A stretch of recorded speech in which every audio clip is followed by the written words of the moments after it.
నమస్తే. 4 రాష్ట్రాలు ఒక యూటీ. ఈ ఎలక్షన్ రిజల్ట్స్లో కాంగ్రెస్ లాభపడ్డదా, నష్టపోయిందా? ఓవరాల్గా ఈ దేశంలో బీజేపీ మరింత బలపడడానికి కారణమయ్యాయా ఈ ఎలక్షన్ రిజల్ట్స్? ఎందుకంటే పశ్చిమ బెంగాల్లో ఎవరు ఊహించని విజయం బీజేపీకి దక్కింది. అస్సాంలో వాళ్ళు అధికారాన్ని నిలబెట్టుకున్నారు. కేంద్రపాలిత ప్రాంతమైన పాండిచ్చేరిలో అధికారాన్ని నిలబెట్టుకున్నారు. తమిళనాడులో ఏఐడిఎంకేతో కలిసి ముందుకెళ్ళినా సరే అక్కడ వాళ్ళకి అవకాశం రాలేదు. సో ఈ సిచ్యువేషన్లో కాంగ్రెస్ అండ్ బీజేపీ, ఇండియా కూటమి, ఎన్డీఏ కూటమి, ఎవరి బలాబలాలు ఏంటి, ఎలక్షన్స్ ప్రభావం ఎంత పడింది వాటి మీద, అండ్ భవిష్యత్తులో ఈ ఎఫెక్ట్ ఎట్లా ఉండబోతున్నది ఒకసారి మనం మాట్లాడదాం. నా ముందు బెల్లయ్య నాయక్ గారు ఉన్నారు, కాంగ్రెస్ పార్టీ సీనియర్ నాయకులు, ట్రైకార్ చైర్మన్. నమస్తే బెల్లయ్య నాయక్ గారు. నమస్తే గారు. సంతోషం. ఎందుకు నవ్వుతున్నారు మీరు? ఏమో మీరు పెద్ద సాధించినట్టు. ఒక రాష్ట్రం వచ్చింది, కేరళ రాష్ట్రం. సరే, సౌత్లో 3వ రాష్ట్రం. సో అంతకుమించి ఇంకా మీరు ఏం సాధించింది ఏం లేదు కదా. అంటే భారతదేశ వ్యాప్తంగా ఈ ఎన్నికల తర్వాత అరాచకత్వం ఎన్నికల రంగంలో ఎట్లా జరుగుతుంది బీజేపీ అనేది చాలా పెద్ద చర్చకు దారి తీయడానికి స్కోప్ ఏర్పడ్డది. ఇప్పటిదాకా రాహుల్ గాంధీ మాట్లాడుతున్నాం, కాంగ్రెస్ నాయకులు మాట్లాడుతున్నాం, మీలాంటి వాళ్ళందరూ కూడా మమ్మల్ని చూసి నవ్వుకునేది కదా. వాస్తవాలు ముంగడికి వచ్చిన తర్వాతనే అందరికి అర్థమవుతుంది. మీరు ఇంట్రోలో ఒక మాట చెప్పారు, కాంగ్రెస్ బలపడ్డదా బలహీనపడ్డదా. మేము దేశం బలపడ్డదా అనేది ఆలోచిస్తాం. ప్రజాస్వామ్యం బలపడ్డదా బలహీనపడ్డదా అనేది ఆలోచిస్తాం. ఎందుకంటే ప్రజాస్వామ్యం బలోపేతమైతే, దేశం బలోపేతమైతే కాంగ్రెస్ బలోపేతం అవుతుంది. అది కాంగ్రెస్ ఐడియాలజీ. ఈ దేశంలో ఉన్నటువంటి దేశం బలోపేతం కావడం అంటే సరిహద్దులు మాత్రమే బలోపేతం కావడం కాదు. కాంగ్రెస్కు దేశంలో ఉన్నటువంటి ప్రజలు బలోపేతం కావడం, అందులో బడుగు బలహీన వర్గాల ప్రజలు బలోపేతం కావడం అనేటటువంటిది కాంగ్రెస్ ఐడియాలజీ.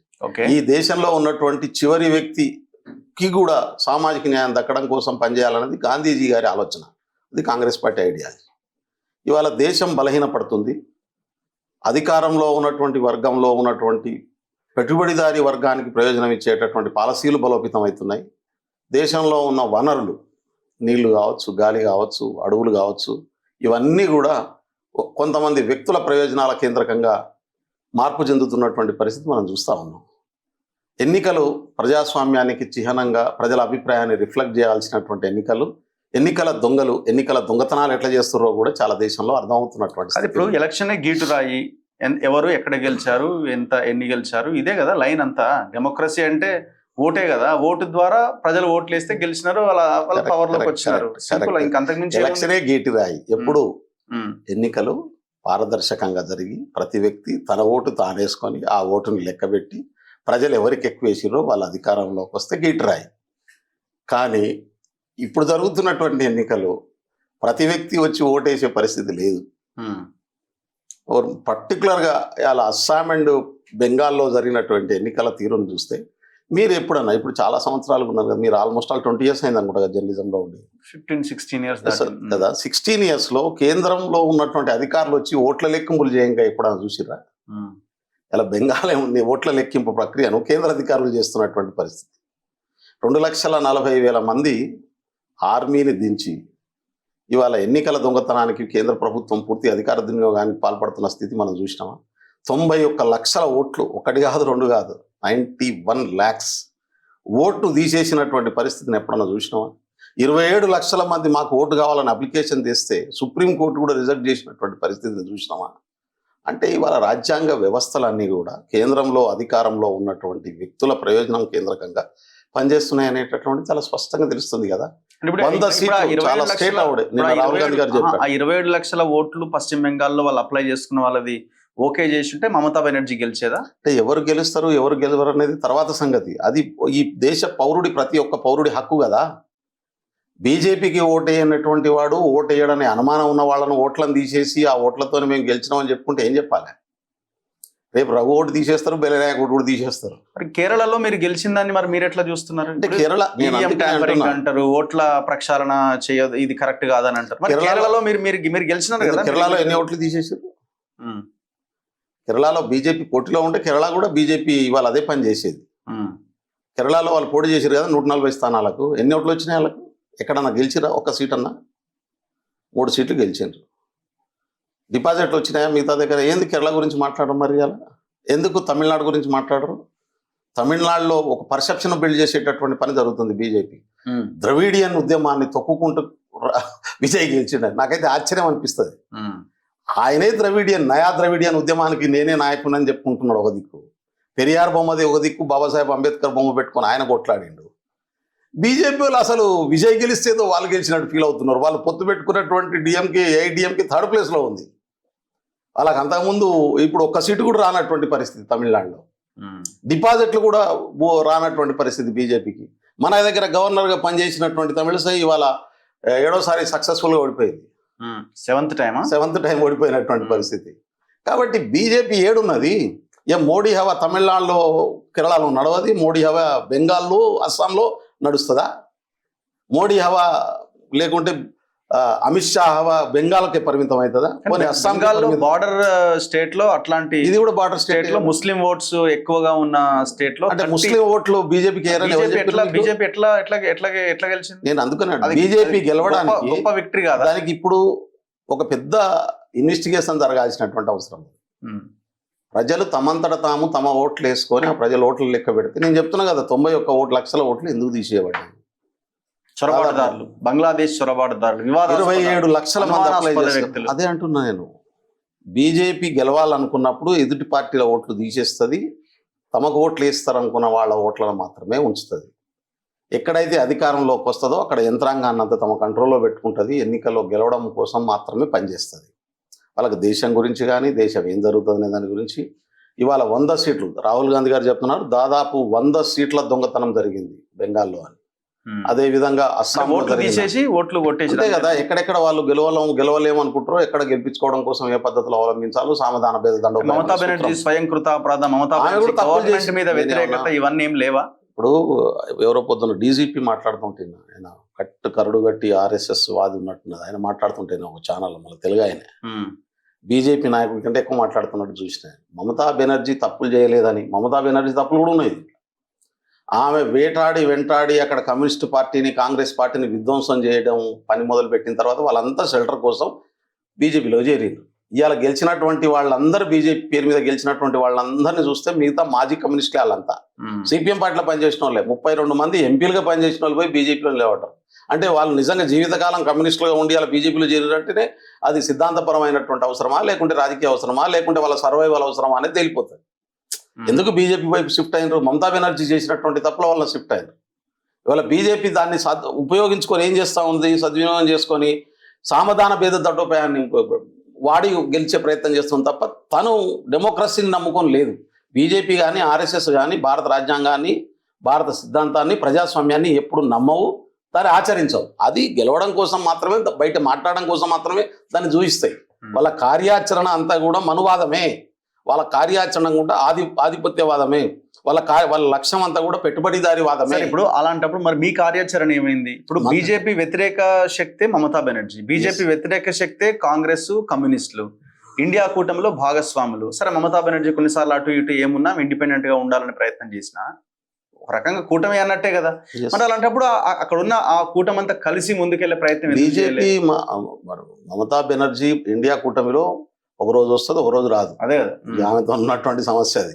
రెండోది, మమతా బెనర్జీ గారు రాకపోవడం ఒకటి. మీరన్న మంచి ప్రశ్న ఏంటంటే, ఎందుకు కాంగ్రెస్ ప్రయత్నం చేయలేదు, కాంగ్రెసే అక్కడ ఒక ఫోర్స్గా ఎదిగే ప్రయత్నం చేయొచ్చు కదా అనేటటువంటి ప్రశ్నను ప్రధానమైనటువంటి ప్రశ్నగా తీసుకుంటున్నాను నేను.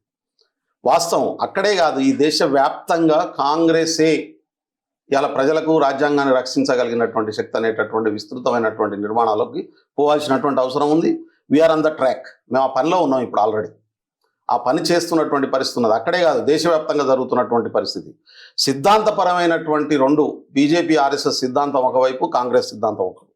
ఇలా బీజేపీ ఆర్ఎస్ఎస్ సిద్ధాంతంతో కొట్లాడగలిగి ఈ దేశాన్ని, ఒక డెమోక్రసీని కాపాడగలిగినటువంటి శక్తి కాంగ్రెస్ పార్టీ తప్ప ఇంకొకరికి లేదు. మిగతా ఏ రాజకీయ పార్టీ సిద్ధాంతపరమైనటువంటి పోరాటం బీజేపీతో చెయ్యట్లేదు, చెయ్యవు కూడా. ఇప్పుడు ఆంధ్రప్రదేశ్లో ఉన్నాయి, జగన్ పార్టీ కావచ్చు, చంద్రబాబు నాయుడు పార్టీ కావచ్చు. అవసరాల రీత్యా అడ్జస్ట్ అయి పనిచేసుకుంటే తప్ప సిద్ధాంతపరమైనటువంటి వైరుధ్యం లేదు. మన దగ్గర ఉన్నది టీఆర్ఎస్, రేపు బీజేపీతో పొత్తు పెట్టుకుంటుంది, ఇక్కడ అవకాశాలు ఉన్నాయి. వాళ్ళది సిద్ధాంతపరమైనటువంటి వైరుధ్యం కాదు. కాంగ్రెస్కు బీజేపీకి మధ్యన మాత్రమే సిద్ధాంతపరమైనటువంటి వైరుధ్యం ఉన్నది. ఇది దేశ ప్రజలను అర్థం చేయించాల్సినటువంటి అవసరం ఉంది. దీన్ని విస్తృతంగా తీసుకెళ్లాల్సినటువంటి అవసరం ఉంది. ఈ పనిలో మేము ఉన్నాం ఆల్రెడీ. అర్థం చేసుకున్న కాడ చైతన్యవంతమైనటువంటి ప్రజలను కూడా మాకు ఓటిస్తారు. కేరళ అందుకనే నేను అంటున్నా కూటమి సక్సెస్ఫుల్ పాలిటిక్స్ ఎందుకు చేయలేకపోతుంది అంటున్నా. అది పశ్చిమ బెంగాల్ ఎందుకు మీరు అంటున్న కూటమి పాలిటిక్స్ కమ్యూనిస్టులు అది ఎట్లుంటదంటే తెలంగాణకు వద్దాం. తెలంగాణలో మేము బీజేపీ కాకుండా ఎవరితో యాంగిల్ ఉంటుంది, ఇక్కడ ఇంకో దగ్గర అట్లే ఉంటుంది, ఇంకో దగ్గర. మరి పశ్చిమ బెంగాల్ ఎందుకు ఉండదు? నేను అంటున్నా అంటే కమ్యూనిస్ట్ పార్టీ వాళ్ళు సిద్ధాంతపరమైనటువంటి వైరుధ్యంతోనే ఖతమైపోయినటువంటి పరిస్థితి ఉంది. వాళ్ళు చెప్పేటటువంటి సిద్ధాంతాన్ని ఆచరణలో తీసుకుపోవడం దగ్గర వచ్చినటువంటి సమస్యల నుంచే ఇవాళ బెంగాల్ పోయింది, ఇవాళ కేరళ కూడా పోయింది. లాస్ట్ టైమే కేరళ పోయేది బీజేపీ బ్యాక్గ్రౌండ్లో సపోర్ట్ చేసి నిలబెట్టినటువంటి పరిస్థితి. ఇవాళ కూడా బీజేపీ సిపిఎం కూడా సపోర్ట్ చేసినటువంటి స్థితి. అయినా అక్కడ ప్రజలు నమ్మలేదు. రాహుల్ గాంధీ నాయకత్వాన్ని నమ్మిండ్రు. రాహుల్ గాంధీ ఒక్కడే ఐడియాలజికల్గా కొట్టాడుతున్నారు అనేటటువంటి వాస్తవం అర్థమైన తర్వాత చైతన్యవంతమైన ప్రజలు ఓట్లు వేసినటువంటి పరిస్థితి. మేము మ్యానిపులేట్ చేసి లేకుంటే కేంద్ర బలగాలను దించి కేరళ గెలుచుకోలేదు. ప్రజలు వాలంటరీ చేసి గెలిపించారు. నిజంగా కేరళ చరిత్రలో ఇంత పెద్ద ఎత్తున 100 సీట్లతో ఏ పార్టీ ఇప్పుడు అధికారంలో రాదు. ఎవరు వచ్చినా మొత్తం 140 సీట్లు 73-74 స్థానాలకే పరిమితం అవుతారు. లాస్ట్ టైం కూడా వాళ్ళకి 2 సీట్లే ఎక్కువ ఉన్నాయి, మాకు 2 సీట్లు తక్కువ ఉన్నాయి. అంత డెమోక్రటిక్ స్పిరిట్ ఉంటుంది కేరళలో. అటువంటిది ఇవాళ 100 సీట్ల దాకా మాకు రావడానికి కారణం ఏంటి అంటే ఈ యాంటీ ఎస్టాబ్లిష్మెంట్ ఎక్విప్మెంట్తో పాటుగా బీజేపీ చేస్తున్నటువంటి రాజకీయాలు, సిపిఎం దాంతో పెట్టుకున్నటువంటి అలయన్స్, ఇండైరెక్ట్గా వాళ్ళ సపోర్ట్ తీసుకుంటున్నటువంటి తీరు వల్ల ఇవాళ కాంగ్రెస్ ప్లస్ అయినటువంటి పరిస్థితి ఉంది, మా కూటమికి ప్లస్ అయినటువంటి పరిస్థితి ఉంది కేరళలో కూడా. అందుకనే వాస్తవాలు ఇప్పుడు అబద్ధం ఊరంతా జుట్టొచ్చే లోపు నిజం బయటికి వెళ్ళేదాకా అబద్ధమే రాజ్యం వెళ్తుందట. ఎప్పుడైతే నిజం బయటికి వెళ్ళి ప్రచారంలో పోతుందో అబద్ధం తెరమరుగవుతుంది. రిజల్ట్ మీకు హోప్ ఇస్తున్నదా? ఖచ్చితంగా భారతదేశంలో అందుకనే అవుతున్నా, భారతదేశంలో ఒక అద్భుతమైనటువంటి చర్చ మొదలైనటువంటి స్థితి ఉంది. ఎన్నికల రంగాన్ని, ఎన్నికల సంస్థల్ని, రాజ్యాంగ సంస్థల్ని విధ్వంసం చేసుకుంటూ బీజేపీ ఆడుతున్నటువంటి ఆటలు ఆ అధికారం ద్వారా వాళ్ళు ఒక్కొక్క స్టేట్ ని ఆక్యుపై చేసుకుంటూ ఇప్పుడు వాళ్ళతో ఉన్నటువంటి స్టేటు నేను అంటున్న తమిళనాడులో 3rd ప్లేస్కి ఎందుకు పోయింది బీజేపీ? ఒక్క సీటు గెలవని పరిస్థితికి ఎందుకు వచ్చింది? రివ్యూ చేసి చెప్పమను. ఇప్పుడు కేరళలో ఎందుకు వాళ్ళు ఆ స్థితిలో ఉన్నారు రివ్యూ చేసి చెప్పమను. అక్కడ పనిచేయని మోడీ మానియా ఇక్కడనే ఎట్లా పనిచేస్తుంది? 2,50,000 మంది ఆర్మీని దించేసి కేంద్ర ప్రభుత్వ అధికారులు వచ్చి నార్త్ నోట్ చేస్తున్నారు కదండి సార్. సౌత్ గురించి కేరళ లేదు, తెలంగాణ లేదు, కర్ణాటక లేదు అనుకుందాం. తమిళ అంటే సౌత్ ను వదిలేసిర్రు. అయితే నేను జనరల్ గా చెప్తున్నా, రేపు పొద్దున తెలంగాణ టార్గెట్ అంటున్నారు. వాళ్ళది ఇప్పుడు మోడీ వచ్చిన తర్వాత మధ్యప్రదేశ్ గెలిచినాం మేము, రాజస్థాన్ గెలిచినాం మేము, మొన్న హైయెస్ట్ సీట్లు పార్లమెంట్ సీట్లు నీకు మహారాష్ట్రలో గెలిచినాం, అదేవిధంగా నీకు ఉత్తరప్రదేశ్లో గెలిచినాం. ఈ అంతా బీజేపీ హార్ట్ బెల్ట్లో గెలిచినాం కదా. మరి అసెంబ్లీ ఎన్నికల కాడికి వచ్చేటర్లకు దాదాపు 60 లక్షల ఓట్లు తీసేసి మహారాష్ట్రాన్ని ఎట్లా క్యాప్చర్ చేసినా చూసినాం కదా మనం. అంటే వాళ్ళకి అవసరమైన కాడ ఎదుటోళ్ళ ఓట్లు తీసేయడం అనేటటువంటిది, బయటికి వెళ్ళి తెచ్చి డూప్లికేట్ ఓట్లను పెట్టడం అనేది ఒక 15-20 రకాల ఎత్తుగడలు వేస్తున్నటువంటి స్థితి వాళ్ళకి కనబడతా ఉంది. ఈ వాస్తవాలు కూడా మేధావులకు, జర్నలిస్టులకు, సామాన్యులకు, ప్రజలకు అర్థం కావాలి. బీజేపీ వేస్తున్నటువంటి ఈ ఎత్తుగళ్ల కంటే కూడా ఇంకా ఇంపార్టెంట్ విషయం ఏంటంటే దేశం ఏ ఐడియాలజీ మీద ఈ దేశం భారతదేశం నిర్మించబడ్డది, ఏ ఐడియాలజీ మీద భారతదేశం ముందుకు పోతే ప్రజలకు మేలవుతుంది. ఈ చర్చ జరగాల్సినటువంటి అవసరం ఉంది. ఈ చర్చకి ఇలా ఒక స్కోప్ ఏర్పడ్డది, ఈ చర్చకు ఒక బ్రాడర్ ప్లాట్ఫామ్ ఏర్పడుతున్నటువంటి పరిస్థితి ఉంది. అదే పాటను రాహుల్ గాంధీ గారు పదే చెప్తా ఉన్నాడు. ఆర్ఎస్ఎస్ బీజేపీ ఆలోచన దృక్పథం, సిద్ధాంత దృక్పథం పునాది మీద నిర్మించేటటువంటి దేశం ఎట్లుంటుంది, కాంగ్రెస్ రాజ్యాంగం పునాది మీద నిర్మించేటటువంటి దేశం ఎట్లుంటుంది, ఈ రెండింటి మధ్యన ఉండేటటువంటి వైరుధ్యం ఏందో ఇవాళ ఒక చర్చ జరగాలనేటటువంటి మాటను రాహుల్ గాంధీ గారు పదే అంటున్నటువంటి స్థితి ఉంది.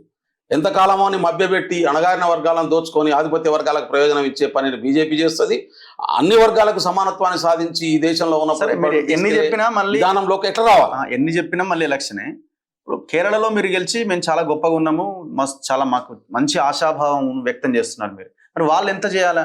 అస్సాంలో అధికారం, బెంగాల్లో అధికారం, యూటీ పాండిచ్చేరిలో అధికారం, మరి వాళ్ళెంత హోప్తో ఉండాలి? ఇక మాకు తిరుగులేదు. నేను రఘు గారు మీకు మాట చెప్తున్నాను, కేరళకు పోదాం మనం, నేనే పెట్టుకుంటా, బండి పెట్టుకొని పోదాం. తమిళనాడు పోదాం, ఒక 5 రోజులు తిరుగుదాం. బెంగాల్ పోదాం. ఈ ఎన్నికల ఫలితాల మీద మనం సామాన్యులను జరిగినటువంటి వాస్తవాలను తెచ్చుకుందాం. ఇద్దరం కలిసిపోదాంపా, నేను కూడా లేవు పెట్టుకుంటా, సమ్మరే కాబట్టి ఇద్దరం కలిసి ఒక 10 రోజులు 15 రోజులు అదేవిధంగా అస్సాం పోదాం. గ్రౌండ్లో ఏం జరిగిందనేటటువంటి వాస్తవాలను మనమే క్యాప్చర్ చేసి తీసుకొని వద్దాం. ఎక్కడెక్కడ ఏ రకమైనటువంటి ఈ 5 రాష్ట్రాలు ఎన్నికలు జరిగిన 5 రాష్ట్రాలకు పోయేద్దాం. నేను చెప్పేది తప్పు అయితే మీరు చెప్పండి, పిల్లలు తప్పు చెప్పినవే అని నేను ఒప్పుకుంటాను. ఇవాళ అధికార దుర్వినియోగం, రాజ్యాంగ వ్యవస్థల మీద నమ్మకం లేనటువంటి వ్యక్తులకు దిక్కు, రాజ్యాంగ వ్యవస్థలు ప్రజాస్వామ్యం నమ్మినటువంటి వ్యక్తులు ఒకవైపు. ఈ రెండు శిబిరాల మధ్య జరుగుతున్నటువంటి రాజకీయ యుద్ధంలో కేరళ ప్రజలు చైతన్యవంతంగా ఉన్నారు, చదువుకున్నటువంటి వాళ్ళు, మూఢనమ్మకాల దగ్గరికి రానిటువంటి వాళ్ళు. కాబట్టి ఇవాళ భారతదేశంలో అందరికంటే అడ్వాన్స్ ఉన్నటువంటి వాళ్ళు ఓట్లు వేసినటువంటి ఓటు. వేరాజ్ బెంగాల్ పరిస్థితి ఏంది, అస్సాం పరిస్థితి ఏంది, ఉత్తర భారతదేశం పరిస్థితి ఏంది, ఉత్తర భారతదేశంలో ఉన్నటువంటి చాలా రాష్ట్రాల్లో ఉన్నటువంటి సరే లిటరసీ ఆ లెక్కన చూసిన ఇవన్నీ కూడా ఒకసారి రేటు ఆర్ కేరళ అంత డెవలప్మెంట్ ఆర్ అక్షరాస్యత ఇదంతా రావడానికి చాలా ఏళ్ళు పట్టే అవకాశం ఉంది. మరి అలాంటప్పుడు 2029లోనే ఎలక్షన్లు ఉన్నాయి కదా, మరి అప్పటి వరకు మీరు ఆ హోప్ తో ఎట్లుంటారంటే? మంచి ప్రశ్న, ఇది కూడా మంచి మాటే. ఇప్పుడు బీజేపీ చాలా రాజకీయ పార్టీలు, దాంట్లో మా పార్టీ కూడా ఉంది, నేను దాన్ని కాదన్నా. ఒక రకమైనటువంటి యాంటీ డెమోక్రటిక్ స్పిరిట్ మనం డెవలప్ చేసి పనిచేస్తా ఉన్నాం. ప్రజాస్వామ్యాన్ని నమ్మేటటువంటి వ్యక్తులు, శక్తులు అందరూ ఆలోచించాల్సినటువంటి అంశం ఇది. కేంద్రంలో అధికారంలో ఉన్నటువంటి పార్టీకి అధికారం ఇస్తే రాష్ట్రాలు డెవలప్ అవుతాయి. రాష్ట్రంలో అధికారంలో ఉన్నటువంటి పార్టీకి అధికారం ఇస్తే లోకల్ బాడీ డెవలప్ అవుతాయి. లోకల్ బాడీస్లో అధికారంలో ఉన్నటువంటి వాళ్ళకి ఇస్తే గ్రామ పంచాయతీలు డెవలప్ అవుతాయి. ఈ పర్సెప్షన్ ఏదైతే ఉందో, రాజ్యాంగబద్ధంగా ఏర్పాటు చేయబడినటువంటి సంస్థల స్వతంత్రతను దెబ్బతీసే ఆలోచన దృక్పథం ఇది. నేను చాలా కాలంగా అనుకుంటున్నా ఇది. అంటే మేమే అధికారంలో ఉన్నాం కాబట్టి మాకేస్తే డబుల్ ఇంజన్ సర్కార్, త్రిబుల్ ఇంజన్ సర్కార్ అనే స్లోగన్ ఇది అంతే కదా. జూబ్లీహిల్స్ లో మీరు అదే చెప్పారు కదా. అదే మేము ఎక్కడ చెప్పినా. నేను అందుకనే ఇది పార్టీలకు అతీతంగా అని మాట్లాడినాను. అన్ని పార్టీల ట్రాప్ లోకి వచ్చినాయి, తెలిసో తెలియక పడ్డటువంటి వాళ్ళు ఉన్నారు, మెయిన్ లైన్ మీద మాట్లాడుతున్నటువంటి వాళ్ళు ఉన్నారు. అందుకనే డెమోక్రాట్స్ రాజ్యాంగాన్ని, ప్రజాస్వామ్యాన్ని గౌరవించే వ్యక్తులందరూ ఆలోచించాల్సినటువంటి అవసరం ఉందనుకున్నాను నేను. అందుకని ఈ పర్సెప్షన్ చాలా జాగ్రత్తగా బిల్డ్ చేసింది. సిటిజన్ అధికారాలు, ప్రతి పౌరుడు తన పౌర అధికారాలని గుర్తించి పౌర అధికారాల ప్రకారం ప్రవర్తించే వ్యవస్థ నుంచి ఇవాళ అధికారంలో ఉన్నవాడికి ఓట్లు వేయాలనేటటువంటి ఒక రకమైనటువంటి భావజానాల్లోకి తీసుకెళ్తున్నారు. ఇది డేంజర్ టు ద డెమోక్రసీ. ప్రతి సంస్థ, రాజ్యాంగబద్ధమైనటువంటి ప్రతి సంస్థ స్వతంత్రంగా ఉంటుంది.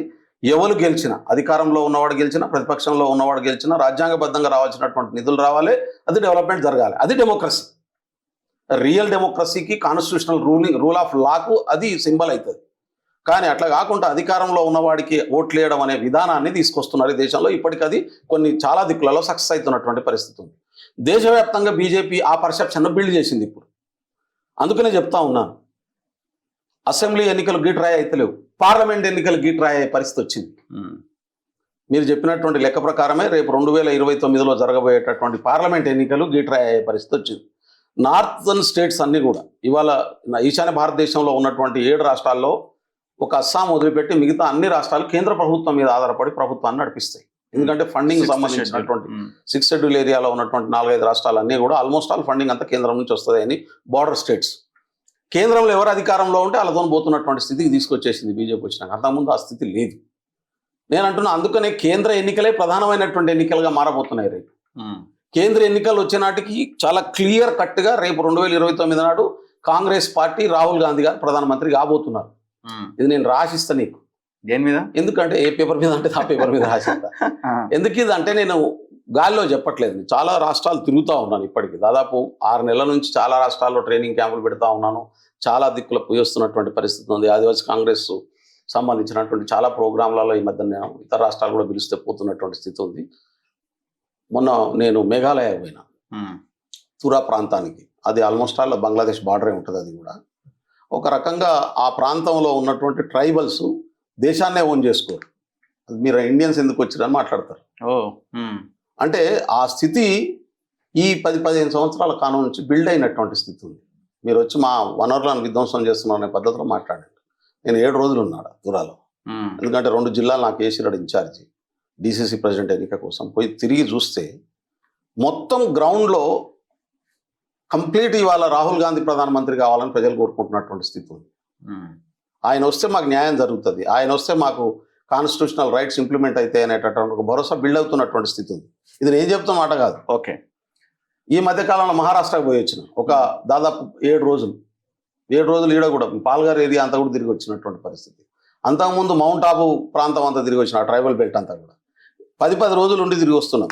భారతదేశంలో ఉన్నటువంటి సామాన్య జనం ఇవాళ రాహుల్ గాంధీ అనేటోడు ఒక్కడే మమ్మల్ని కాపాడగలుగుతాడు, వాడు కొట్లాడుతున్నాడు కాంప్రమైజ్ కాకుండా అనేటటువంటి మాట చెప్తా ఉన్నారు. మీరు చూసి నిన్న మొన్న నికోబార్ ఐలాండ్కి పోయి అదానికి ఎట్లా అప్పచెప్తున్నారు, 1,60,000 స్క్వేర్ కిలోమీటర్లు ఉన్నటువంటి మొత్తం ట్రైబల్ ఫారెస్ట్ అంతా తీసుకుపోయి అదానికి అప్పచెప్పి, మన్మోహన్ సింగ్ గారు ప్రధానమంత్రి ఉన్నప్పుడేమో అక్కడ ఒక షిప్ యార్డ్ డెవలప్ చేయడం కోసం ప్లాన్ చేస్తే గవర్నమెంట్ దాన్ని తీసుకుపోయి ఇవాళ అదానికి అప్పచెప్పి పనిచేస్తున్నారు. 4 రోజులు అయితే అన్ని బయటకు వస్తాయి. సరే, ఇది సందర్భం కాదు కాబట్టి ఆ డీటెయిల్స్ అని నేను చెప్పదలుచుకోలేదు. కానీ ఇవాళ భారతదేశంలో రాజ్యాంగం నిలబడాలన్నా, రాజ్యాంగబద్ధ పాలన రావాలన్నా, రాజ్యాంగాన్ని అడ్డం పెట్టుకొని ముసుగేసినట్టు వేసుకొని దాని వెనకాల మనుధర్మాన్ని అమలు చేయడం కోసం చేసేటటువంటి రాజకీయ సిద్ధాంత పునాది ఒకటి, రాజ్యాంగ పునాదే బేసిక్గా ఇంప్లిమెంట్ చేసే పునాది ఒకటి. ఈ ఎన్నికల తర్వాత దీని మీద విస్తృతమైన చర్చ మొదలైనటువంటి స్థితి ఉంది. ఓకే, తమిళనాడు విషయానికి వద్దాం. సరే, బెంగాల్ పక్కన పెడదాం కొద్దిసేపు. తమిళనాడులో విజయ్ గెలుపు ఒక సెన్సేషనల్ విక్టరీ కింద చూస్తున్నారు. ఒక చేంజ్, ఒక మార్పు, ప్రజల్లో చైతన్యం, ఒక రెవల్యూషన్, డెసిషన్, ఇట్లా రకరకాలుగా చూస్తున్నారు. సో మీరు ఏ కోణంలో ఈ విజయాన్ని చూస్తున్నారు? డిఎంకే పక్కన పెట్టి, ఏఐడిఎంకేని పక్కన పెట్టి, నేషనల్ పార్టీస్ని పక్కన పెట్టి, సో 2024లో స్థాపించిన ఈ పార్టీ ఏ కమిటీలు లేకుండా, డబ్బుల ప్రవాహం పెద్దగా లేకుండా, సింగిల్ లార్జెస్ట్ పార్టీగా ఇంకొక 10 స్థానాలు గెలిస్తే పవరే ఆల్మోస్ట్ వచ్చినట్టే. ఇది 6 నెలల క్రితమే తెలుసు నాకు. నేను తమిళనాడు కూడా 10 రోజులు పోయి వచ్చిన, 2 జిల్లాలు తిరిగినాడు నేను. కంప్లీట్గా బ్యాక్వర్డ్ జిల్లాలు, ట్రైబల్ జిల్లాలు. అక్కడ కూడా విజయ్ కోటేయడానికి జనం సిద్ధంగా ఉన్నారు. ఒక దిక్కు డిఎంకే, రెండో దిక్కు ఏఐడిఎంకే. ఏఐడిఎంకే తన ఐడెంటిటీని కోల్పోయి బీజేపీ చేతిలో ఎప్పుడైతే బందీ అయిందో అప్పటి నుంచి ఏఐడిఎంకేని వద్దనుకున్నారు జనం. లేకుంటే ఇలా ఏఐడిఎంకే గవర్నమెంట్ వచ్చేది అక్కడ. కానీ ఏఐడిఎంకే ఎప్పుడైతే బీజేపీ ఆడిపిస్తున్నట్టు ఆడడం మొదలైందో వద్దనుకున్నారు. 10 సంవత్సరాల నుంచి ఉన్నటువంటి యాంటీ ఇన్కంపెన్స్ అంతా కూడా ఇలా విజయ్కి తోడైనటువంటి పరిస్థితి ఉంది. విజయ్ ఫ్రెష్గా ఉండడం, న్యూ తమిళ రాజకీయాల్ని మొదలు పెట్టడం, కొత్త తరహా రాజకీయాల్ని మొదలు పెట్టడం, చాలా స్పష్టంగా డిఎంకేను రాజకీయ ప్రత్యర్థిగా అభివర్ణించిండు ఆయన. డిఎంకేను రాజకీయ ప్రత్యర్థిని, బీజేపీని రాజకీయ శత్రువుగా అభివర్ణించాడు. Clear cut line. ఇక్కడ మనం చూస్తుంటే ఇలా దేశమంతా బీజేపీ, విజయ్ గెలవగానే వాళ్ళ పార్టీ అధికారంలోకి వచ్చినట్టు గబ్బాలు కొడుతున్నటువంటి పరిస్థితి ఉంది. ద్రవిడియన్ పాలిటిక్స్ ను తొక్కుకుంటూ వచ్చారు అని చెప్తున్నారు. నాకైతే ఆశ్చర్యం వేస్తుంది.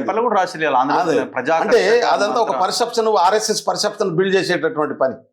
విజయ్ చాలా స్పష్టంగా పెరియార్ ఫోటో ఒక దిక్కు, బాబాసాహెబ్ అంబేద్కర్ ఫోటో ఒక దిక్కు పెట్టుకొని గెలిచి నయా ద్రవిడియన్ పాలిటిక్స్ కు ఒక పునాది వేసినటువంటి పరిస్థితి చాలా స్పష్టంగా కనబడతా ఉంటే, ట్రెడిషనల్ ద్రవిడియన్ కంటే కూడా ఇవాళ ఉన్నటువంటి ట్రెండ్లో ద్రవిడియన్ ఉద్యమాన్ని అడ్వాన్స్ చేసేటటువంటి పని విజయ్ చేయగలిగింది. అందుకనే యూత్ అంతా కూడా జెన్జీ ఫోర్స్ అంతా ఇవాళ ఆయనతో నిలబడ్డది. నిర్మాణం లేదు ఆయనకు. నిజంగా నిర్మాణం లేకుండా అధికారంలో అంత సీట్లు తెచ్చుకోవడం అనేది చాలా పెద్ద మార్పు. వాలంటరీగా ప్రజలేసి గెలిపించినటువంటి పరిస్థితి ఉంది చాలా దిక్కులలో ఆయనకు. నిర్మాణం, బూత్ ఏజెంట్లు లేని కాడ కూడా ఓట్లు పడి అధికారంలోకి గెలిచినటువంటి పరిస్థితి ఉంది. అందుకనే ఈ 2 పార్టీలు, ఒక దిక్కు మేము ఉన్నటువంటి, యాక్చువల్గా నేను ఇంకోటి కూడా చెప్తున్నాను, కాంగ్రెస్ పార్టీకి ఆయన ఆఫర్ ఇచ్చిండు, మనం కలిసి పోటీ చేద్దాం, మొత్తం సీట్లలో సగం సగం పోటీ చేద్దాం అనే ఆఫర్ ఇస్తే ఆల్మోస్ట్ ఆల్ తమిళనాడులో ఉన్నటువంటి కాంగ్రెస్ నాయకత్వం మెజారిటీ సిద్ధంగా ఉన్నది. కానీ ఒక కూటమిలో భాగంగా మనకు డిఎంకే మొదటి నుంచి ఉంది. డిఎంకే మనకు సిద్ధాంతపరంగా, ఐడియాలజికల్గా కాంట్రడిక్షన్ లేనటువంటి పార్టీ. అటువంటి క్రమంలో మనం అవకాశం కోసమో, అవకాశవాదులుగానో, లేకుంటే ఒక ఆఫర్ రాగానే మనతో ఉన్నటువంటి ఒక అలయన్స్ను వదిలిపెట్టిపోవడం అనేది కరెక్ట్ కాదని నిర్ణయాన్ని పార్టీ తీసుకుంది చాలా సీరియస్గా. లేకుంటే ఇవాళ కాంగ్రెస్ అలయన్స్ గవర్నమెంట్ ఏర్పడుతుండే ఓపెన్గానే. కాబట్టి ఈ అనెథికల్ పాలిటిక్స్కు మనం పోవద్దు. విజయ్ ఇంకా టెస్ట్ కాలేదు. విజయ్ ఐడియాలజీ పూర్తి స్థాయిలో టెస్ట్లోకి రాలేదు. ఆయన డిక్లేర్ చేసిండు. డిక్లేర్ చేయడం ఆచరిస్తే కదా, ఆచరణలో కదా తేలేది ఏ పాలిటిక్స్తో, ఏ సిద్ధాంతపరమైనటువంటి ఐడియాలజీతో ఉంటాడు అనేది కాంగ్రెస్ అధిష్టానం ఆలోచించి. సో ఈ రిజల్ట్ ని తెలంగాణకి ఎట్లా ముడిపెట్టి మాట్లాడవచ్చు మనం? అంటే తెలంగాణకి ఇది వర్తించదు. ఎందుకు వర్తించదు అంటే ఇక్కడ మల్టీ డైమెన్షన్స్, ఆల్టర్నేట్ కావాలని జనం కోరుకుంటున్నారు కదా, ఎందుకు వర్తించదు? కాంగ్రెస్ పార్టీ పాలనతో 56% వేసారు మొన్న మనం చూసిన లోకల్ బాడీ ఎన్నికలు. పోతుందా? ఇప్పుడు మేము కూడా ఒళ్ళు దగ్గర పెట్టుకొని పనిచేయలేదు అనుకో, రేపు ఇదే పరిస్థితి మన దగ్గర కూడా వస్తుంది. ప్రజలు ఎవరు గ్రాంటెడ్ కాదు నాయకులకు. మేము పాలిస్తున్నాం కాబట్టి గ్రాంటెడ్గా తీసుకొని మాకు ఇష్టం వచ్చినట్టు చేస్తామని చెప్పి కేసీఆర్ మేము చేసినట్టు చేస్తే మమ్మల్ని కూడా ఓడగొడతారు. దాంట్లో నాకేం డౌట్ లేదు. కాబట్టి ప్రజలు ఇస్తున్నటువంటి ప్రతి అధికారంలో రాకముందు విమర్శించడం వేరు, అధికారంలోకి వచ్చినాక పాలించాలి. బాధ్యతాయుతంగా ప్రజలు కోరుకున్నటువంటి పద్ధతుల్లో, ప్రజలు ఆశిస్తున్నట్టు పద్ధతిలో పాలించాల్సినటువంటి అవసరం. ఆ పని మా ముఖ్యమంత్రి, మా క్యాబినెట్ సక్సెస్ఫుల్గా చేస్తుంది అనుకుంటాను నేను. మేము పని చేయట్లేదు ఇంకా, మా దగ్గర మేము ఎక్కడన్నా మా మిస్టేక్స్ ఉంటే రెక్టిఫై చేసుకునే టైం కూడా మాకు ఉన్నటువంటి పరిస్థితి ఉంది. కాబట్టి రెక్టిఫై చేసుకుంటాం. ఖచ్చితంగా ప్రజలు కోరుకున్నటువంటి పద్ధతిలో, ప్రజలకు ఆశించిన పద్ధతిలో పాలన కొనసాగిస్తాం. మళ్ళీ అధికారంలోకి వస్తాం. ఆల్టర్నేటివ్ స్కోపే లేదా ఇక్కడ? ఇక్కడ లేదు, స్కోప్ లేదు. ఇంకో తెలంగాణ విజయ్ ఎవరు అని ఎదురు చూస్తున్నారేమో తెలంగాణ విజయ్ రేవంత్ రెడ్డి ఇప్పుడు. తెలంగాణ విజయ్ రేవంత్ రెడ్డి, తెలంగాణ దళపతి రేవంత్ రెడ్డి ఇప్పుడు. ఎందుకంటే చూసే జనాలు యాక్సెప్ట్ చేస్తారో ఎవరు కింద కమెంట్స్ లో తెలుస్తుంది. అది చెయ్యదు. ఇప్పుడు కామెంట్స్ లో ప్రతి అభిప్రాయాన్ని నేను గౌరవిస్తా, ఏకీభవించను. మెజారిటీ ప్రజలు ఏం అభిప్రాయపడితే అదే ఫలితంగా ఏర్పడుతుంది రేపు. నేను 2 విషయాలు చెప్తున్నా. ఇప్పటికీ మేము అనుకున్నటువంటి ట్రాక్ లో పోతున్నాము. చాలా మంది అనుకున్నది ఏంటంటే కాంగ్రెస్ వాళ్ళంతా కొట్టుకుంటారు, ఒక్కరోజు కూడా పాలించలేరు, 6 నెలల్లో కూలిపోతుంది ప్రభుత్వం అని చెప్పి ప్రతిపక్ష పార్టీలు అని అనుకున్నాయి. అది జరగలేదు. ఓకే, ఇవాళ మా బండి సంజయ్ ఏదో మాట్లాడుతూ ఉన్నాడు, ఇది తెలంగాణ దోసుకపోయి అంత ఏండో పెట్టిరట. నేను అంటున్నా, భారతదేశం సౌత్ ఇండియాని అంతా దోసుకపోయి మీరు బీహార్లో పెడుతురు, మీరు తీసుకుపోయి యూపీలో పెడుతురు, మీరు తీసుకుపోయి ఇవాళ ఆ పైసలతో దుర్వినియోగం చేసే కదా బెంగాల్ గెలిచింది. వీళ్ళు చెల్లించేటటువంటి ట్యాక్సులు, ఈ ప్రాంతం నుంచి వస్తున్నటువంటి పైసలను దోసుకపోయి మీరు బీజేపీ పాలిత రాష్ట్రాల్లో పెట్టుకుంటారు, ₹1 తెత్తలేరు వీళ్ళు. మళ్ళీ మాతో మాట్లాడుతున్నారు. కాబట్టి తెలంగాణలో ఇప్పటికీ 8 మంది బీజేపీ ఎంపీలు ఉండి చేయగలిగింది ఏం లేదు, ఏం చేయరు అనేటటువంటి విషయం క్లియారిటీ వచ్చేసింది. ఇలా 2.5 years లో కాంగ్రెస్ మీద క్లారిటీ రాలేదు జనానికి? క్లారిటీ వస్తుంది. ఫస్ట్ లో మా మీద అనుమానం ఉండే, తర్వాత బిఆర్ అనుమానం వ్యతిరేకతగా మారింది. వ్యతిరేకత మారలేదు, పాజిటివ్ కన్వర్షన్ లోకి అవుతుంది. అది ప్రతి దగ్గర నెగిటివ్ క్రియేట్ చేద్దామనే ప్రయత్నం చేశారు. మీరు గమనించండి, ఒకటి రేవంత్ రెడ్డిని వ్యక్తిగతంగా టార్గెట్ చేయడం, రెండోది కాంగ్రెస్ పార్టీ మధ్యన డిస్ప్యూట్స్ ఉన్నాయనేటటువంటి ప్రయత్నాలు చేయడం, మధ్యలో ఒకళ్ళు పంచాయతీలు పెట్టించేటటువంటి విధంగా న్యూస్లు రాయించడం, వార్తలు రాయించడం, ఇవన్నీ చేసింది. అన్ని రకాల ఎఫర్ట్స్ బీజేపీ చేసింది, ఆర్ఎస్ఎస్ చేసింది, ఇటు పోతే బీఆర్ఎస్ చేసింది. అన్ని ప్రయత్నాలు అయిపోయినాయి. అన్నిటిని తట్టుకొని అన్నిటిని ఎదుర్కొంటూ ప్రజలకు ఇచ్చినటువంటి హామీల్ని ఒక్కొక్కటి అమలు చేసుకుంటూ ముందుకు పోతున్నాం. దీంట్లో ఇంకా మిగిలినటువంటి హామీలు ఉన్నాయి, లేవని మేము అనుకోవట్లేదు. నిరుద్యోగ సమస్యకు సంబంధించినటువంటి సమస్యను ఇంకా పూర్తిగా మేము అడ్రస్ చేయలేదు. 70,000 ఉద్యోగాలు మాత్రమే ఇచ్చినాం, మిగతాయి కూడా ఫుల్ఫిల్ చేయాల్సినటువంటి అవసరం ఉంది, చేస్తాం. రెండోది వెల్ఫేర్ యాక్టివిటీకి సంబంధించిన దాంట్లో కూడా ఇంకా మేము అనుకున్న స్థాయిలో ఇప్పటికే చాలా చేస్తున్నాం, ఇంకా అనుకున్న స్థాయిలో రీచ్ కావాల్సినటువంటి అవసరం ఉంది. దాని మీద కూడా స్పష్టమైనటువంటి ప్రణాళిక ఉంది. చాలా క్యాస్ట్ కార్పొరేషన్స్ ఇస్తామని వాగ్దానం చేసినాం, త్వరలో అవన్నీ కూడా గౌరవ ముఖ్యమంత్రి వేయబోతున్నటువంటి స్థితి ఉంది. కాబట్టి ఇవన్నీ కూడా ఒక పాజిటివ్ డెవలప్మెంట్లో మేము తీసుకెళ్తున్నాం. ఇప్పుడు ఓబీసీ జనగణన ఎవరైనా చేసిరా భారతదేశంలో? నేను ఇవాళ కూడా సెన్సస్ స్టార్ట్ అయినా కేంద్ర ప్రభుత్వం చేస్తానని మాట ఇచ్చింది పార్లమెంట్లో. మోడీ అన్నాడు తాను ఓబీసీ అన్నాను చెప్తాడు, ఓబీసీ క్యాస్ట్ సెన్సస్ చేయమంటే చెయ్యడు. ఎందుకోసం చేయడు? ఇప్పుడు విజయ్ గెలుపు వెనుక కారణాలు ఓన్లీ అవతల పార్టీలు వీక్ అయిపోవడమేనా, లేకపోతే వేరే బలమైన కారణం కనబడుతుంది? అంటే విజయ్ డబ్బులు లేకుండా కూడా గెలవచ్చనే సిగ్నల్ ఏమైనా వచ్చిందా? ఇవ్వగలిగిరా ప్రజలు? ప్రజలు మొన్నట మన దగ్గర జరిగినటువంటి ఎన్నికలు కూడా చెప్తున్నాయి. బీఆర్ఎస్ ఎంత భయంకరంగా డబ్బులు ఖర్చు పెట్టింది. కాంగ్రెస్ క్యాండిడేట్లు అసలే పెట్టలేదు, మిగతా వాళ్ళు పెట్టలేదు నేను అనను, కానీ దాంతో పోల్చుకుంటే పీనట్స్. అయినా జనం డిసైడ్ అయిన తర్వాత ఎవ్వరేం చేయలేరు. ఇవాళ తమిళనాడులో అదే జరిగింది, రేపు 29లో భారతదేశంలో అదే జరగబోతున్నది. ఇది రాసి పెట్టుకోండి మీరు. ప్రజలు ఒకసారి డిసైడ్ అయిన తర్వాత దాన్ని ఎవరము మార్చలేము. ఇవాళ ప్రజలు జనరల్గా సౌత్లో పర్టికులర్గా కేరళ కానీ తమిళనాడు కానీ ఎవరి 5 సంవత్సరాలకు ఒకసారి చేంజ్ అవుతుంది. లాస్ట్ టైం చేంజ్ కాకుండా ఆడినటువంటి డ్రామాలో మెయిన్ పాత్ర బీజేపీది. దానివల్ల ఏమైంది? లాస్ట్ టైం కేరళ ప్రభుత్వం చేంజ్ కాలేదు, తమిళనాడు ప్రభుత్వం చేంజ్ కాలేదు. ఇవాళ ఏమైంది? అదంతా కూడా ఫ్రెష్ పేపర్కి అవకాశం ఇద్దామని ఇచ్చారు విజయ్కి. విజయ్ దాన్ని నిలబెట్టుకొని ముందుకు పోగలిగితే మళ్ళా ఇంకో రామచంద్రన్ అవుతాడు. అక్కడ నిలబెట్టుకుంటాడా లేదా అనేది కార్యాచరణ నిర్ణయిస్తుంది. ఆయన చెప్తున్నటువంటి మాటలు, ఆయన చేస్తున్నటువంటి కార్యాచరణకి ఇప్పటికీ సేమ్ ఉన్నది, రేపు కూడా సేమ్ ఉన్నది అనుకో, నిలబడతాడు. నీకు డిఎంకే తెరమరుగు అవుతుంది. సో మరి ఎట్లా మరి ఇండియా కూటమిలోకి టీవీకి తీసుకుంటారా? మళ్ళీ ఆడ స్టాలిన్ చూద్దాం, అది పాలసీ డిసిషన్ కదా. ఎవరు సేమ్ సిమిలారిటీ ఉంది. పశ్చిమ బెంగాల్లో కమ్యూనిస్టులు, మమతా బెనర్జీ ఇద్దరు మీకు కావాల్సిన వాళ్ళే. ఇక్కడ టీవీకే డిఎంకే. ఇప్పుడు ఒకవేళ టీవీకే మీ దగ్గరికి వస్తే మళ్ళీ ఇద్దరు కావాల్సిన వాళ్ళే అవుతారు, కానీ అక్కడ ఆ రాష్ట్రాల్లో బద్ద శత్రువులు.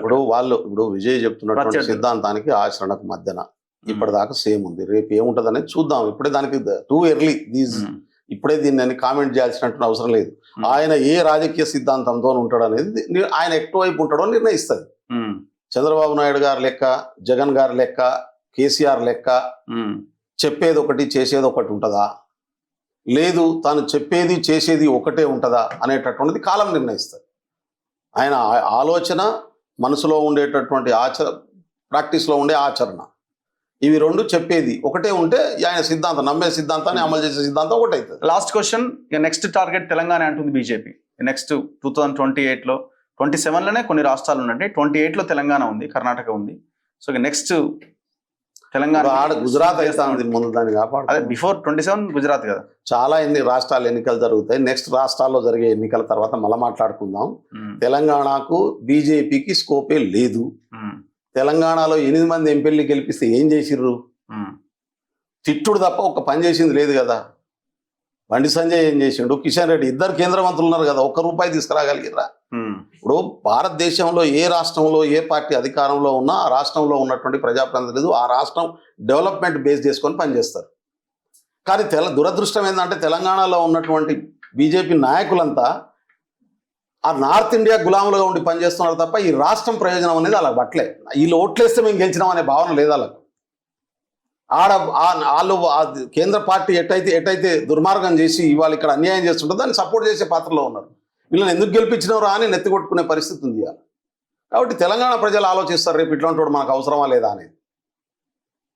కాబట్టి బీజేపీకి ఇక్కడ స్కోప్ లేదు. టీఆర్ఎస్ పార్టీ తానే కొట్టుకుంటున్నది.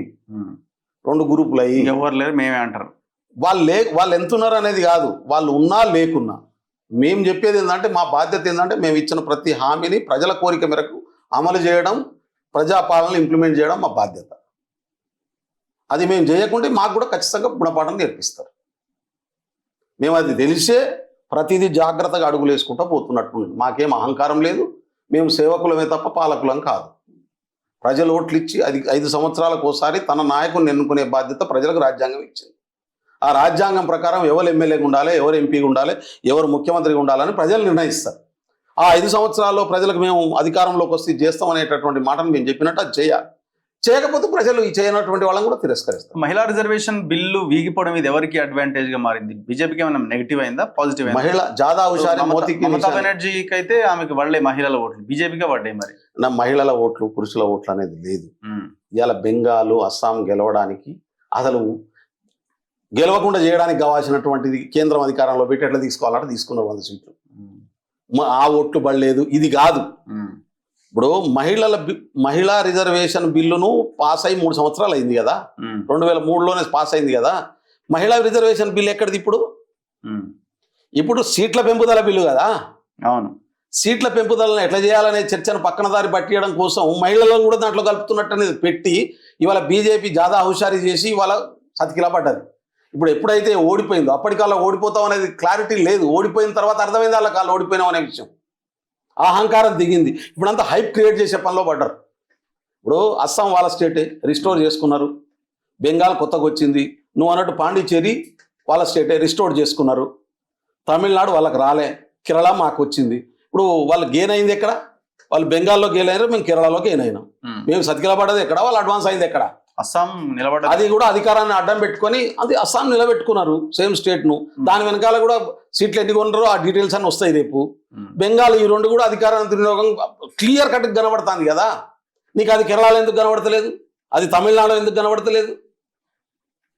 అది చాలా స్పష్టం కదా. ఈ 5 రాష్ట్రాలకు ఒకసారి ఎన్నికలు జరిగినప్పుడు ఇలా బెంగాల్లో జరిగిన తరహాలో తమిళనాడులో ఎందుకు జరగలేదు, కేరళలో ఎందుకు జరగలేదు? వాళ్ళు అనుకుంటే మరి మీరు అన్నట్టు మిగతా రాష్ట్రాల్లో, ఎందుకంటే వాళ్ళకు అవి చేసినా గెలిచే పరిస్థితి లేదా? ఇప్పుడు ఈవీఎం లో ట్యాంపరింగ్, ఇంకోటి మరి ట్యాంపరింగ్ కాదు, దానికి 10 రకాల ఎత్తుగళ్ళు ఉన్నాయి. తమిళనాడు అవన్నీ చేయగలిగిన పరిస్థితి లేదు, కెపాసిటీ లేదు వాళ్ళకి ఒకటేసారి అన్ని చేయగలిగిన పరిస్థితి. అదే కదా నేను చెప్తున్నది, అన్ని ఒకటేసారి చేయగలిగిన పరిస్థితి లేదు. చేసినా కొన్ని రాష్ట్రాలు, ఇప్పుడు కేరళ లాంటి రాష్ట్రాల్లో ఇవన్నీ చేసినా గెలిచే పరిస్థితి ఉండదు. మొత్తం రివర్స్ అవుతుంది, రివోల్ట్ వస్తుంది. అది ఇంకా ప్రమాదం. అది తెలిసి సెట్ బ్యాక్ అయింది. ఇప్పుడు బెంగాల్లో కూడా మొత్తం 294 సీట్లకు చేసిరని నేను అనట్లేదు, 100 సీట్లు తీసుకున్నారు స్టేట్ అవే. కాబట్టి వాళ్ళు ఆచితూచి వాళ్ళకి ఎక్కడ అవసరం ఉందో అట్లా చేసుకుంటున్నటువంటి స్థితి ఉంది. ఇది దుర్వినియోగం కింద పోతుంది కదా. నేను అడుగుతున్న స్టేట్ అవే క్వశ్చన్, కేంద్ర అధికారులు వచ్చి ఓట్ల లెక్కింపులు చేస్తారా? రాష్ట్ర ప్రభుత్వం పరిధిలో ఉండే అధికారులు కదా చేయాల్సింది. నిబంధనలకు విరుద్ధంగా ఉంటే మీరు కోర్టులో కేసు వేయొచ్చుదని కథ. అరే కోర్టుల కేసు వేసి 27 లక్షల మంది మా ఓట్ల లిస్టులో తీసేసిరని వేస్తే దానికి వేయదు. అందుకనే బ్యూరోక్రసీ, జ్యుడిషియరీ, నీకు ఇవన్నీ కూడా ఇండిపెండెంట్గా లేని పరిస్థితి వచ్చింది. రాజ్యాంగ సంస్థలన్నీ కూడా స్వతంత్రంగా పనిచేయని పరిస్థితి వచ్చిందని కదా మేము ముట్టుకునేది. ఎనీవే థ్యాంక్ యూ ఇప్పుడు అందుకనే బ్రిటిష్ కాలంలో ఎటువంటి స్థితి ఉందో సేమ్ సిచ్యువేషన్ ఇలా వచ్చింది బీజేపీ కాలంలో. ఆ రోజు బ్రిటిష్ వానికి ఎదురు తిరిగి ప్రజలు ఎట్లయితే కొట్టాడి దేశాన్ని తెచ్చుకున్నారో సేమ్ పరిస్థితి రావాల్సిన సిచ్యువేషన్ పనమైంది. ఓకే. అయినా నాకు ఒకటి అర్థం కాలేదు, కేరళలో గెలిస్తే రేవంత్ రెడ్డికి ఏం సంబంధం? మీ పార్టీ నాయకులు ప్రెస్ మీట్లు పెడుతున్నారు. అంటే కేరళలో రెండు విషయాలు రేవంత్ రెడ్డి గారి కాంట్రిబ్యూషన్ ఉంది కేరళకి. ఇట్లా ఏముందంటే ఒకటి మాట్లాడితే కాంట్రిబ్యూషన్ ఒకటి ఏంటంటే ఆయన తిరిగిన ఏరియా అంతా కూడా ఆయన ఎక్కడెక్కడైతే తిరిగి ఆ కాన్సెన్సీలన్నీ గెలిచినాయి. నంబర్ 1. నంబర్ 2 ఏంటంటే ఓడిపోయినాయి కూడా ఉన్నాయి. నంబర్ 2 ఏంటంటే ఒక పర్సెప్షన్ ఇవ్వడంలో ఆయన సీఎం మీద అక్కడ సీఎం మీద మాట్లాడి ఆ సీఎం దానికి రియాక్ట్ కావడం, రియాక్ట్ అయిన తర్వాత మళ్ళీ మనోడు కౌంటర్ ఇవ్వడం, వాస్తవాలు చెప్పడం వల్ల ఏంటంటే ఒక పాజిటివ్ డిస్కషన్ జరిగింది. అది మొత్తం ఎలక్షన్లో ఆయన కాంట్రిబ్యూషన్ అది. కాబట్టి ఇప్పుడు ప్రతి చిన్న అంశము ఎన్నికల్లో ముఖ్యమైనటువంటి పాత్ర పోషిస్తుంది. ప్రతి చిన్న వ్యక్తి కూడా ముఖ్యమైన పాత్ర పోషిస్తాడు. 10 ఓట్లు ఇస్తాడు, ఒక్కొక్కసారి 1000 ఓట్లతోనే పోతాం, ఒక్క ఓటుతో కూడా ఓడిపోయినటువంటి సందర్భాలు ఉంటాయి. ఆ 10 ఓట్లు తెచ్చినటువంటి వ్యక్తి కూడా మనకి ఇంపార్టెంట్ అవుతారు. కాబట్టి సీఎం గారి ఇంపాక్ట్ ఆ పర్సెప్షన్ బిల్డింగ్ లో ఖచ్చితంగా ఉన్నది. మొత్తం దాని వల్లనే గెలిచినామని నేను చెప్పాను. ఇప్పుడు దాంట్లో ప్రభుత్వ వ్యతిరేకత, రకరకాల కారణాలు, 100 కారణాలు 50 కారణాలు ఉంటే అందులో ఒక టాప్ 10 కారణాలు ఎత్తుకుంటే ఆ 10 ఇంపార్టెంట్ అంశాల్లో రేవంత్ రెడ్డి గారి అంశం ముఖ్యమైనది. సో ఇంతకు టోటల్ గా ఓవరాల్ గా కాంగ్రెస్ ఏం నేర్చుకుంది ఎలక్షన్ ద్వారా? అంటే కాంగ్రెస్ ఇంకా అవతలోడు గెలుస్తా ఉంటే వాళ్ళ మీద కాంగ్రెస్ పార్టీకి ఒక నేర్చుకునేది ఏమైనా ఉందా? ఇలా కాంగ్రెస్ పార్టీకి ఒక స్పష్టత ఆల్రెడీ ఏర్పడింది. మేము ఆ పనిలో ఉన్నాం. భారత ప్రజలకు వాస్తవాలు తెలియజెప్పడం అనేటటువంటిది బాధ్యత. కాంగ్రెస్ పార్టీ పనితీరు గురించి అడుగుతున్నా సార్ నేను. అవును, మా పనితీరే. మేము సిద్ధాంతపరమైనటువంటి నాయకత్వాన్ని నిర్మించుకునే పనిలో ఉన్నాం. సిద్ధాంతపరమైనటువంటి ఐడియాలజికల్ డిఫరెన్సెస్ పట్ల స్పష్టత ఏర్పాటు చేసే పనిలో ఉన్నాం. బీజేపీ ఆర్ఎస్ఎస్ సిద్ధాంతం దేశానికి ఎట్లా ప్రమాదం, కాంగ్రెస్ ఐడియాలజీ, రాజ్యాంగం ఐడియాలజీ ఈ దేశాన్ని ఎట్లా రక్షిస్తుంది అనేటటువంటి ఒక లీడర్షిప్ ఎవాల్యుయేషన్ కార్యక్రమం రెగ్యులర్గా జరుగుతుంది. ప్లస్ ఎట్లా బీజేపీ దోషిపెడుతుంది అనేటటువంటి విషయం కూడా ఇది పెద్ద ఎత్తున జరుగుతున్నటువంటి స్థితి ఉంది. మీరు గమనిస్తారు త్వరలోనే. Right. Anyway thank you very much. ఇది ఒక చిన్న విశ్లేషణ 5 రాష్ట్రాల ఎలక్షన్ రిజల్ట్స్ పైన. చూస్తూనే ఉండండి మన తెలివిలో.